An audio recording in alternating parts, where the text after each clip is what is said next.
ลมหนาวพัดมาอีกแล้ว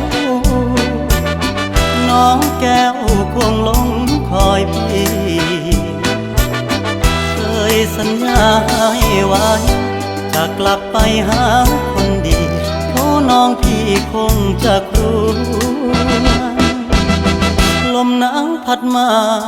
อีกคนหนาวกระมนหัวใจปวดยามหนาวมา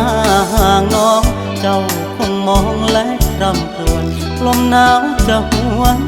กลับไปฟ้าเอ่ยโปรดเห็นฟ้าโปรดเป็นพยานให้ความรักยังไม่คลอนนิรันดรห่วงดวงใจจากเจ้าไกลเพราะจนลมหนาวพัดมาอีกแล้วน้องแก้วคงหลงคอยมนจากน้องมาสร้างตัวอย่าได้กลัวรักจะปนให้น้องทนน้ำ